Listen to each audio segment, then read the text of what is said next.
আরিফ তার পছন্দের ক্লাসমেট মিতুর কাছে ভালোবাসার কথা বলছিল। ঠিক তখনই হঠাৎ এক ছোট মেয়ে এসে বলে উঠল, বাবা। মিতু রেগে গিয়ে সঙ্গে সঙ্গে সেখান থেকে চলে গেল। আরিফ দ্রুত মেয়েটাকে বলল, আমি তোমার বাবা না। ঠিক সেই মুহূর্তে স্কুলের সবচেয়ে সুন্দরী মেয়ে নীলা সামনে এলো। ছোট মেয়েটা দৌড়ে নীলার কাছে গিয়ে তাকে মা বলে ডাকলো। নীলা বিভ্রান্ত হয়ে আরিফকে জিজ্ঞেস করলো, মেয়েটা কি তোমার সন্তান? আরিফ অস্বীকার করতে যাচ্ছিল, কিন্তু ছোট্ট মেয়েটা বলে ফেললো, আরিফ আর নীলাই ওর বাবা মা। ঘটনা বোঝার জন্য তারা তিনজন একসাথে খেতে গেল। আশ্চর্যজনকভাবে ওয়েটারও বলল, ছোট্ট মেয়েটার চেহারা নীলার সঙ্গে খুব মিলে। মেয়েটা তার সঙ্গে থাকা ক্যামেরাটা নীলার হাতে দিল। ক্যামেরাটাতে আরিফ আর নীলার অনেক ছবি ছিল। সেগুলো দেখে নীলা ভীষণভাবে হতভম্ব হয়ে গেল। এরপর তারা মেয়েটাকে নিয়ে পিতৃত্ব পরীক্ষা করালো। রিপোর্টে জানা গেল মেয়েটা সত্যি তাদের মেয়ে। তখন তারা বুঝলো মেয়েটা আসলে এসেছে 10 বছর পরের ভবিষ্যৎ থেকে। এদিকে পিচ্চি মেয়েটা ভাবলো তারা বুঝি ডিভোর্স করতে যাচ্ছে। তার মন খারাপ দেখে আরিফ আর নীলা দ্রুত বলল তারা কখনো আলাদা হবে না। ওকে আশ্বস্ত করতে তারা হাতও ধরলো। পরে তারা মেয়েটাকে নিয়ে শপিং মলে গেল। সেখানে মেয়েটা দেখলো এক দম্পতি ইভেন্ট, যেখানে হাত ধরলে ফ্রি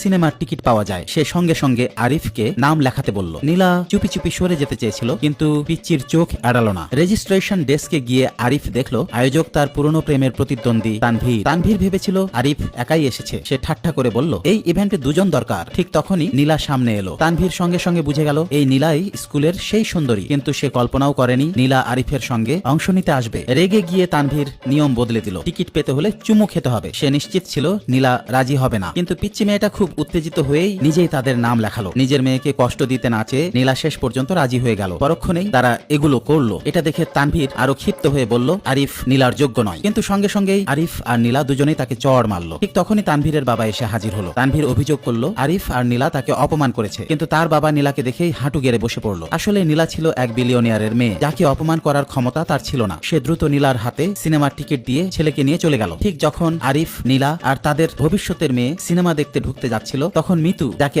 আরিফ আগে ভালোবাসার কথা বলেছিল, সেই মিতু এসে তাদের থামিয়ে দিল। বন্ধুরা, আমার গল্পের নায়ক নায়িকার নাম তোমাদের নামে শুনতে চাইলে কমেন্টে নাম জানাও। এভাবেই আসবে তোমাদের নাম কোনো এক ভিডিওতে।